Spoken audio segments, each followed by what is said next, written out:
On vous souhaite la bienvenue à ericlatour.com. Il est un homme fort, il est joannais, il s'appelle Michel Roy, il a 57 ans et depuis une douzaine d'années, il a eu une perte de poids impressionnante et il maintient son poids et aujourd'hui, il nous dévoile ses secrets.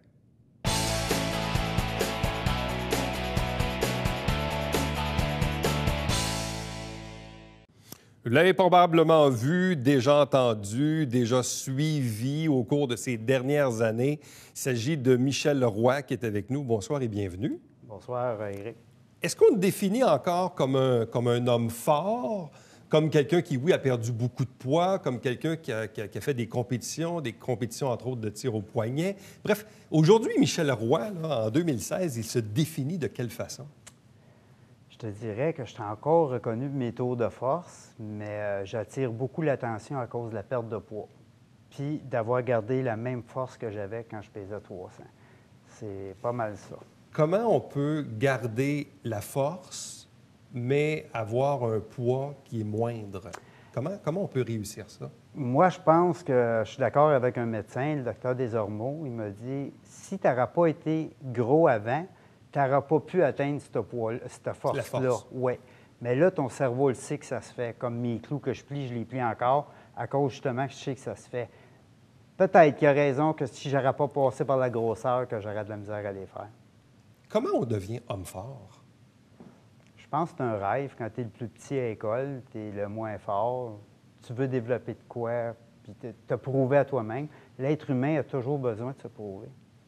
Mais est-ce que pour toi, à l'époque, devenir homme fort voulait aussi dire devenir très gros et très costaud? Je pense que oui. J'avais une fausse croyance là-dessus qu'il fallait absolument être gros pour être fort. On se fie à Louis Cyr, mais on a oublié le personnage de Victor de la Mort, on dirait. Parce que dans le fond, Victor de la Mort était aussi fort. Sauf que Louis Cyr a pris tellement de place qu'on a comme oublié le petit homme fort. Mais tant qu'à moi, Victor de la Mort était très fort aussi. Quel est le poids maximal que tu as atteint? J'ai monté à 291 livres. Puis quand j'ai commencé à maigrir, j'ai baissé mon poids jusqu'à 129 livres. Ça m'a donné 162 livres de perte de poids. Puis là, j'ai remonté à 145 pour avoir plus un poids santé. Quand j'ai baissé vraiment bas, c'était pour prouver aux gens que même bas, je pouvais maigrir si je voulais. 145. Tu mesures combien? 5 et 9. 5 et 9. Ouais. Donc, 5 pieds 9, 5 pieds 10, 145 livres, ça, c'est le poids santé? Bien, si je me fie un petit peu, oui. Je pourrais être plus gros, par contre, parce que le monde me trouve trop petit. Mais quand tu as été gros, tu as comme ton cerveau qui est affecté à ça. Tu ne veux plus revenir à ce poids-là. Fait. Comment un gars de 5 pieds 9 monte jusqu'à près de 300 livres? Le régime du sumo, je mange le soir. C'est ce que tu faisais dans le temps? Oui. Sans le savoir? Sans le savoir, je mangeais beaucoup de calories le soir. Puis là, je me suis mis, avec la perte de poids, à étudier pourquoi. J'ai réalisé que je mangeais comme un sumo. Je m'entraînais à jeun le matin, comme bien des gens croient. On s'entraîne à jeun, tu vas brûler plus de calories. Ça, c'est des fausses croyances. Mais à quel moment as-tu pris la décision de dire, bien là, il faut que je perde du poids? Quand j'ai emmené un de mes fils jouer au hockey, il a eu peur dans le milieu de la glace. Je l'ai sorti de la glace, mais dans le fond, quand j'arrivais à la maison, j'ai réalisé que c'est moi qui avais peur. J'ai dit, je ne suis pas voulu le faire vivre ça. Fait que là, j'ai commencé tranquillement, puis ça m'a pris une semaine à rester 1 minute sur un bicycle stationnaire. Parce que quand tu es gros, tu n'es pas si en forme que ça. J'étais comme abasourdi. Fait que j'ai tombé dans l'univers de l'anxiété puis de l'angoisse. Là, il a fallu que je me batte avec ça. Parce que c'est tout un cheminement. Là, et ça, c'est une décision que tu as prise il y a quoi? Il y a une douzaine d'années? Oui, ça fait une douzaine d'années. Tu avais quel âge à l'époque? Là, j'ai 57. Ça fait que j'étais dans 40... Début quarantaine. 45, 46 quand j'ai commencé. OK, quand même. Donc, ouais. tu as été quand même gros, obèse, là, oui, jusqu'en mi-quarantaine. C'est ça. J'étais vraiment obèse, puis les problèmes allaient avec, l'acide urique, la goutte, de la haute pression. Tout ce qui vient avec. Oui, tout ce qui vient avec. Puis j'ai tout ramené ça juste avec l'alimentation. Et en combien de temps est-ce que tu as eu une perte de poids significative? Je te dirais que le premier 50 livres, il n'a quasiment pas paru. Ma femme, elle s'en apercevait pas. C'est les gens qui disaient « Michel, il maigrit. » il a maigri. Puis là, un moment donné, quand j'ai passé le 60-70 livres, elle dit « Hey, tu maigris. » Puis ça a commencé. Puis je dis tout le temps, l'action vient avant la motivation. Plus j'étais dans mon action, plus j'étais motivé à rester. Là, tu dis, OK, il y a une partie de hockey avec mon gars et tout ça, il arrive un événement, je prends la décision que c'est là que ça se passe, je m'assis sur un bicycle stationnaire, c'est difficile. Mais entre l'exercice, qui, oui, est important, c'est essentiel, et le changement d'alimentation, le déclic, il s'est fait où? Je te dirais, c'est vraiment l'alimentation. J'ai réalisé, j'ai lu.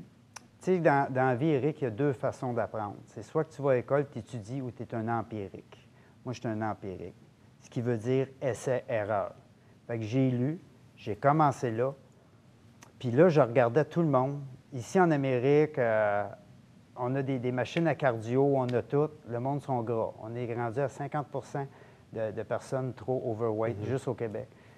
Puis tu vas dans d'autres pays, tu les regardes, ils n'ont pas de machine d'entraînement, ils sont tous ces abdominaux. Je dis, ça ne marche pas, là. Il y a de quoi qui ne marche pas. Fait que j'ai commencé à focusser vraiment la cuisine. Et qu'est-ce que tu as lu? Qu'est-ce qui a attiré ton attention? Le sucre. Puis moi, j'étais un gars de sucre. Je me bourrais dans le sucre. Puis là, j'ai commencé à couper mes sucres tranquillement. Oups, la balance s'est mise à descendre. Bien, je dis, voyons donc. Après ça, j'ai tombé sur l'étude de M. Richard Béliveau, de 2 souris qui mangeaient les mêmes calories, les mêmes quantités, sauf qu'il y en a une qui mangeait pendant 8 heures et l'autre 24 heures de temps. Celle qui mangeait pendant 24 heures était obèse pour la même nutrition. Là, j'ai dit, bien oui, non, ça se peut pas. J'ai commencé à appliquer ça, ils appellent ça le 8-16. Mon poids s'est mis à chuter. Puis ça, c'est des études. C'est pas moi qui invente ça. J'ai vraiment lu les articles de M. Richard Béliveau, j'ai commencé à appliquer ça, puis ça a parti à maigrir. Donc, on pourrait dire quoi? C'est une diète par le temps? C'est quoi? Non, aucune diète. Je mange Non, parce que tu manges la même chose. Encore 6 à 8 000 calories par jour. Mais c'est beaucoup de calories, c'est beaucoup de calories. Quand on dit que, je sais pas, moi, des fois, on essaie un peu de contrôler le poids, puis on dit, bon, ben tu sais, Éric, là, 2000, 2300 calories, là, c'est le maximum, là. C'est ça qu'on pense tous, sauf que moi, même mon entraînement marche par le temps. Je me donne tout le temps du temps. C'est le temps qui compte. Je commence le matin, je te donne un exemple. Si je me lève à 8 heures... C'est quoi ta routine, là? Bon, mettons, moi, je suis un gars qui se lève très tôt le matin, fait que vers 5 heures le matin, je suis debout, je commence à déjeuner. 5, 6, 7, 8, 9, 10, 11, 12. À 1 heure, 1 heure et demie au plus tard, c'est mon souper quand je me lève à 5 heures. Mange ce que tu veux, tu vas maigrir. OK, donc tu déjeunes à 5 heures le matin? Oui, parce que j'ai des clients, j'entraîne des gens, j'entraîne des médecins. Et là, tu remanges Je mange toute la journée. J'ai 8 heures. Moi, je marche mon corps comme une usine. J'ai 8 heures à travailler. Fait que de 5 heures à 13 1 heures, tu mange. Go. Faut pas Mais que j'aille à 13 faim. heures, c'est fini. Oui, c'est fini là. Jusqu'au dodo. Oui. Si tu as vraiment faim, tu n'es pas capable, moi, je conseille tout le temps aux gens, fais un 12-12. 12 heures de manger, 12 heures à jeun. Ça va marcher pareil. Mais moi, je suis un extrémiste, comme je t'ai dit. Fait que j'ai été à fond, j'ai appliqué le 8-16, puis j'aime pas calculer. Je l'ai fait, calculer mes calories, surveiller. La balance, ça remontait. Je tombais toute mêlée dans ma tête. J'étais découragé. Depuis que j'ai appliqué ça, j'ai dit, oublie ça, je mange que ce que je veux. Mais tu manges, tu dis 6-7 000 calories, je sais pas trop, mais tu manges quoi? Bien, moi, je suis un gars moi, y aller avec les vrais sucres. Le matin, j'embarque mon miel, j'embarque du sarrasin, j'embarque de la menace verte, j'embarque un peu de sirop d'érable. Je mange environ 600 grammes juste de dattes. J'ai quasiment 2000 calories de dattes. Je suis un maniaque de dattes. Okay. C'est plein de fibres. Probablement quasiment un demi-pot de beurre d'amande par jour. C'est au-dessus de 1000 calories. Wow. Fait qu'en partant, c'est beaucoup de calories, mais c'est des bons nutriments. Puis le bon gras ne te fait pas engraisser, c'est pas vrai. Tu disais tantôt, puis au niveau des protéines, est-ce que tu manges beaucoup de viande ou de poisson ou de poulet? Non, je suis menteur de dire que je suis un gros mangeur de viande. Moi, manger de temps en temps un petit peu de poulet. Moi, y aller un peu sur le poisson, sur les œufs. La viande rouge, je suis menteur de dire que j'en mange. C'est rare, presque jamais? Oui. On a beaucoup, de ce temps-là, je suis des cours dans la crudescence, puis on a beaucoup de protéines dans les aliments. Et tu me disais d'ailleurs avant l'entrevue, tu fais référence au Dr Béliveau sur l'étude avec les 2 souris, oui. Là, où tu disais que c'était un peu le principe du sumo à l'envers. Le sumo à l'envers. Quand j'ai monté à 300, j'ai réalisé que c'est ça que je faisais. Il se lève, il s'entraîne à jeun pendant 5 heures, un petit repas, fait un dodo, il se relève, il va peut-être faire un petit entraînement, un gros souper, puis il se couche. Il monte à 500 livres. Puis toi, c'est l'inverse. Moi, je fais le contraire. En me levant, il faut que la machine parte. Puis quand tu veux savoir si tu as la bonne recette, tu te réveilles parce que tu as faim. Là, tu es dedans. Et je reviens au docteur Béliveau parce que oui, tu t'es inspiré de son étude, mais ultimement, vous vous êtes rencontrés aussi. Oui, il m'a reçu à l'UQAM. J'ai très, très apprécié ça. Il a pris le temps de me répondre à mes questions. C'est quoi les circonstances de la rencontre? Pourquoi vous vous êtes rencontrés? J'avais été dans une de ses conférences, puis mon épouse y avait écrit. Elle m'a demandé qu'est-ce que tu veux pour la fête des pères. J'aimerais rencontrer M. Béliveau. Elle y a écrit, puis il m'a accepté. OK. Fait que ça a C'est fait une drôle. belle rencontre. Il m'a reçu à l'UQAM. On a parlé beaucoup, justement, de la façon que j'ai maigri. Puis, Et c'était quoi son questionnement au docteur Béliveau sur la façon, justement, que tu t'es pris pour maigrir? bien, il croyait. Il a sorti les études devant moi. Il dit, j'y croyais. Il dit, sauf que tu es la preuve que ça marche. C'est direct ce qu'il m'a dit. Comme je suis un gars d'épices, j'ai introduit beaucoup d'épices avec les années.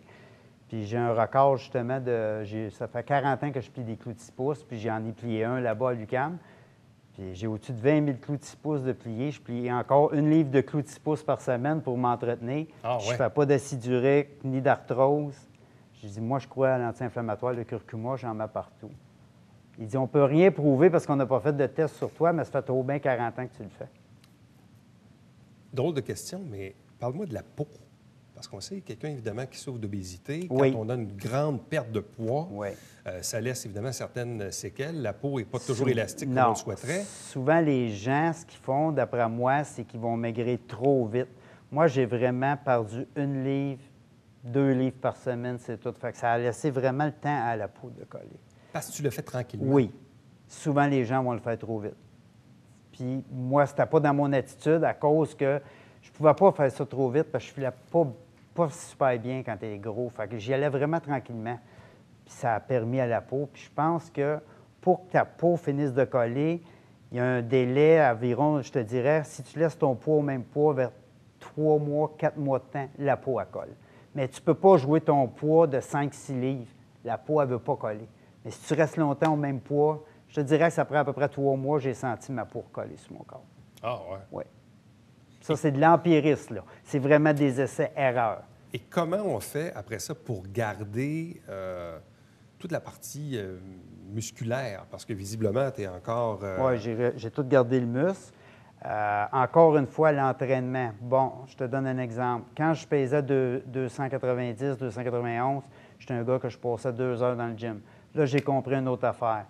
20 minutes d'entraînement, fais juste du muscle. C'est tout ce que ça prend, c'est du muscle que ça nous prend. Ça a resté musculaire. Puis, fais pas en anglais, ils appellent ça de l'overtraining. J'en fais plus. Mais tu Avant fais-tu ça. du cardiovasculaire aussi? Non, bien, je te dirais que non, mais je suis un gars qui va aller prendre des marches souvent dans OK. la montagne. Mais jamais de cardio. Ce que j'ai trouvé, j'appelle ça battre du vent. Si tu fais du cardio, on dirait que trop de cardio, ton muscle baisse, ton poids reste pareil, mais ta peau épaissit. Ça, c'est ce que je remarque avec le temps. Fait que je ne suis pas un gars de cardio. Et le pire dans tout ça, c'est que ta perte de poids, c'est un épisode de ta vie qui remonte à là 12 ans. Oui. On en parle encore aujourd'hui. Oui, il y en a qui n'en reviennent pas encore. Parce que c'est et visiblement le maintien aussi, parce que ça, c'est l'autre affaire. Parce que Ouais. des émissions à la télé, il y en a plein, mais souvent, dans certains cas, ce qu'ils ne nous montrent pas, c'est que les gens reprennent le Et poids. voilà. Qu'est-ce qui fait, dans le fond, que tu as maintenu le poids? C'est l'essai-erreur, comme tu disais, c'est la recette que tu t'es auto-trouvée? Oui, moi, c'est vraiment, je dis tout le temps au monde, c'est le soir que tu engraisses. Tu n'engraisses pas dans le jour. On est fait pour manger le jour.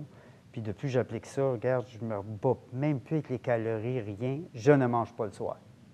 Puis ça marche. Tous ceux qui le font, ils maigrissent. Quels sont tes projets maintenant? Là, je suis prêt à développer mes produits que j'ai utilisés pour maigrir les épices. J'ai fait faire des pots d'épices parce que les gens ne réalisent pas le bienfait des épices. Comme moi, j'avais des problèmes de sucre. J'ai fait monter des épices, j'ai mis la cannelle. Pour perdre du gras, le cayenne et la moutarde sèche, c'est des excellents brûleurs de gras. Pour que le système digestif aille bien, j'y vais avec du gingembre.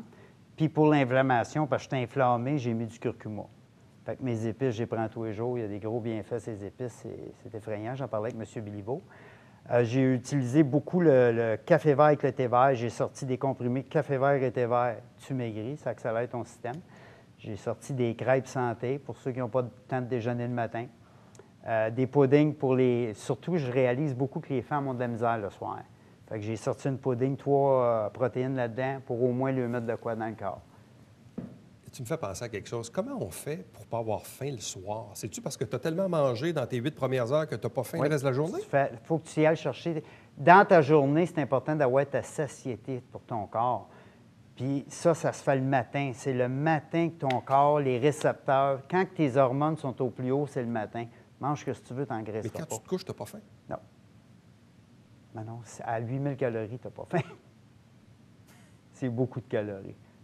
C'est des bonnes calories, il ne faut pas se tromper. Oui, là. on s'entend, c'est des bonnes Je ne mangerai calories. pas du fast-food. C'est tout Donc des là, bonnes. tu dis projet, bon, oui, effectivement, au niveau de différents produits. Oui. Il y a aussi le tournage d'une émission. Oui, ils veulent faire justement une télé-réalité sur moi à Canal D. Ça va avoir rapport avec justement ma méthode de vie, ce que je mange, des compétitions de tir au poignet. Puis là, je suis prêt à développer un sport qui s'appelle Finger Wrestling. Ça vient de l'Autriche. Il faut que tu tires un gars, tu y enlèves l'anneau avec un doigt, tu le passes par-dessus la table. Là, j'ai eu un vent de popularité là-bas, ils veulent me recevoir. Fait que je veux me préparer pour ça aussi. Bon. Et là, les tournages pour l'émission à Canal D, est-ce que c'est commencé ou est-ce que Non, ça va commencer? commencer pour le championnat provincial de tir au poignet au mois de mai. Au mois de mai. Oui.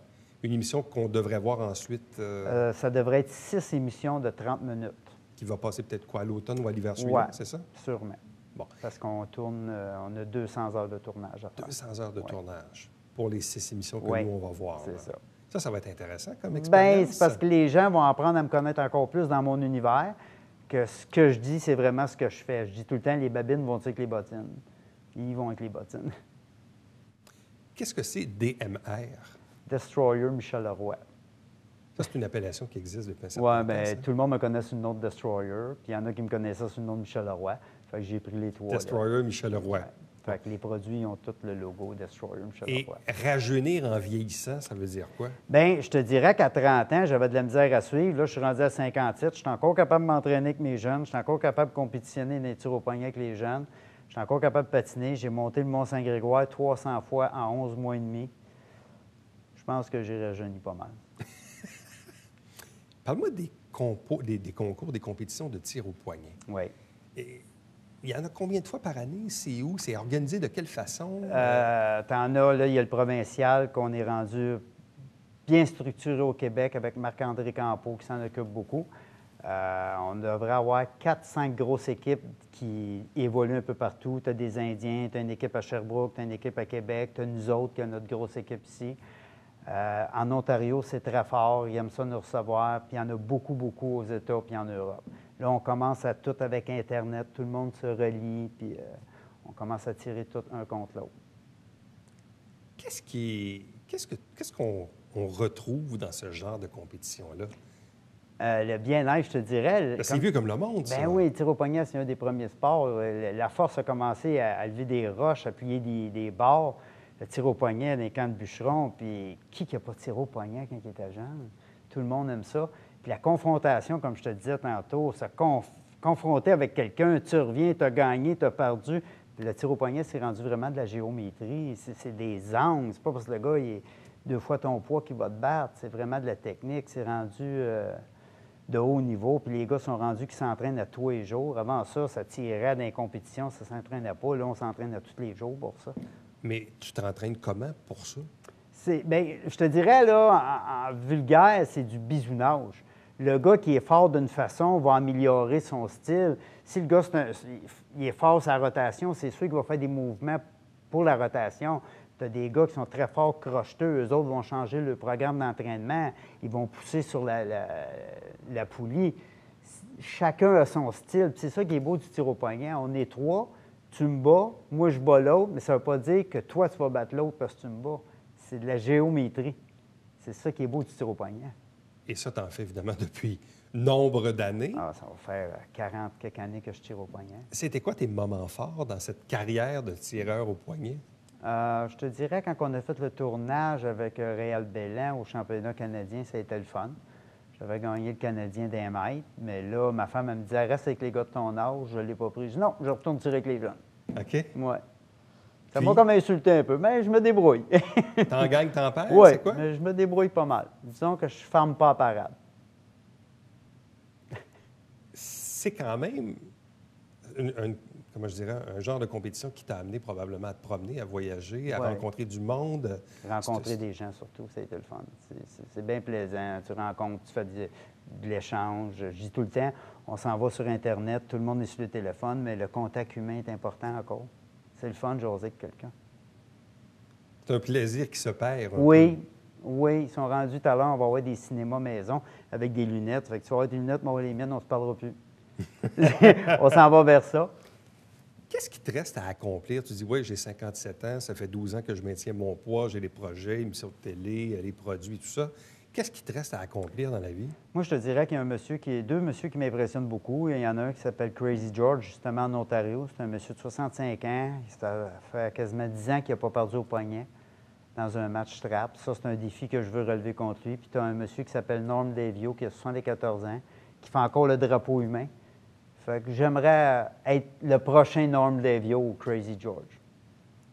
Fait que c'est comme une ambition, Ouais, un projet, un objectif. Montrer qu'on peut rester en forme le plus longtemps possible. Quelle a été la réaction de ta femme ou de tes enfants par rapport à ta perte de poids, mais au maintien de ton poids? Parce que souvent, quand les gens décident de maigrir, je reviens à l'événement, à l'épisode au hockey avec ton fils, souvent, comme parent, on veut donner l'exemple, on veut laisser quelque chose. Qu'est-ce que tes enfants retiennent de tout ça maintenant? Je te dirais que tu viens de dire un bon mot, l'exemple. Moi, je te dirais qu'à la maison, j'ai un gymnase privé, puis j'ai pas à parler, mes 2 gars s'entraînent, puis il y en a même une qui a dit « C'est-tu de valeur?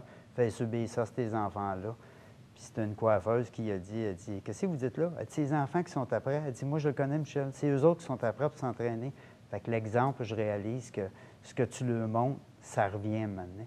J'ai même pas rien à dire. Ils copient tout, ils copient mon style. Ça fait une couple de fois que mon plus vieux se ramasse avec moi dans les tournois de tir au poignet en finale. Fait que moi, il n'y a rien qui va acheter ça. Finir en finale avec ton fils, il me bat, je le bats. Après ça, on revient à la maison. Ça arrive que ton gars te bat? Oui, ça arrive. Ça arrive. Ils ont quel âge, là? J'en ai un de 20 ans, l'autre a 16 ans. C'est 2 joueurs de hockey, puis c'est des petits gars qui se tiennent en forme. Puis l'exemple est là, puis ils sont contents. Ils sont contents du mode de vie qu'ils ont. Ils sont contents de voir leur père en santé aussi. Oui, surtout. Puis ils me disent tout le temps, souvent ils vont me faire un câlin, reste de même. Mais le risque dans tout ça, parce que moi, ce qui me frappe toujours dans les émissions qu'on regarde à la télé sur les gens qui ont des problèmes de poids, c'est de dire, mais comment on se ramasse à 18, à 20, à 24 ans, à 28 ans, à 300, puis 400, puis 500 livres? Oui, c'est vraiment des fausses croyances. Comment on en arrive là? Bien, moi, je trouve que si on veut regarder ça comme ça, Éric, j'ai monté mon poids à 300 parce que j'étais un gars qui n'était pas sûr de lui. J'ai perdu mon père, j'avais 6 ans. Fait que j'ai pas eu aucune sécurité. Fait en n'ayant pas de sécurité, pas sûr de toi, tu essaies de te cacher en arrière de quelque chose. Puis plus j'ai repogné de la confiance en moi en baissant mon poids, l'angoisse, l'anxiété a parti. Ça a fait une personne plus sûre, puis ça a baissé le poids. Ça ne me dérangeait plus de maigrir. Puis pourtant, avant, quand j'ai joué dans le film Histoire de peine, j'étais gros, puis j'étais pas sûr de moi. Puis là, je paye 140 quelques livres, je suis sûr de moi. Tu ne reviendrais pas en arrière? Non. Aucunement. Mais en même temps, si tu n'avais pas vécu cet épisode, tu sais, il y a toujours du positif, malgré tout, dans les expériences, même si l'obésité, c'est pas plaisant, ça fait de toi la personne que tu es aujourd'hui, là. C'est comme le médecin m'a dit, ça fait de toi la hargne que tu as à réussir. Tu ne veux pas revenir en arrière. Puis on peut. Tu as haut l'échelle ils appellent ça l'échelle de Prochaska. C'est 6 cases: pré-contemplation, contemplation, préparation, action, maintien, rechute. Même si tu rechutes, tu as fait tes 6 cases, tu n'es pas obligé de revenir dans pré-contemplation. Tombe dans ton action tout de suite. Et ça marche. Oui. Faut craindre. Qu'est-ce qu'on retrouve sur MikeDestroyer.com? Tu retrouves beaucoup de vidéos, des photos de moi, je donne des conseils, l'alimentation, mes produits qui vont sortir en ligne. Fait que tu vas avoir tout ça, parce que les gens veulent vraiment... Je réalise qu'il y a beaucoup de gens qui ont besoin d'aide. Puis des fois, juste une parole, quand je lui dis, je ne fais pas attention à mes calories, je fais juste me timer. Des fois, c'est juste une ouverture que tu vas lui dire. Ah ouais, ça ne veut pas dire qu'ils vont le faire, mais ils savent qu'il y a une porte de sortie, que tu peux le faire, puis ça va marcher. Ça existe. Oui. Bien, Michel, merci beaucoup. Félicitations. Bonne c'était chance pour tes projets futurs. Là, j'ai vu que tu nous as amené une pile de photos. On va tout donner ça à notre monteur. On va lui donner bien de l'ouvrage, bien du travail. On va pouvoir ajouter ça, évidemment, quelques photos au montage durant l'émission, évidemment, que les gens vont avoir vu. Écoute, c'est un plaisir, Michel. C'était un plaisir pour moi, Éric. C'est inspirant. Je pense que c'est ça aussi. Hein? Oui, c'est ça le message, d'essayer de montrer aux gens qu'il y a toujours une porte de sortie, ça se fait. Souvent, on va voir des gens d'un poste anglais. Ah, mais là, c'est vrai, je suis au Québec, puis je pousse pour le Québec, moi. Et pour Saint-Jean. Oui, Saint-Jean surtout. Merci, Michel. Ça fait plaisir. Restez avec nous. Au retour, on vous présente le Babillard quotidien.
Petit rappel pour le Centre de prévention de suicide du Haut-Richelieu. Il y a toujours le 1-866-APPEL, qui est le numéro national, mais qui est redirigé ici localement, où je vous ai mis à l'écran le numéro local, de même que l'adresse du site Internet du Centre de prévention du suicide du Haut-Richelieu.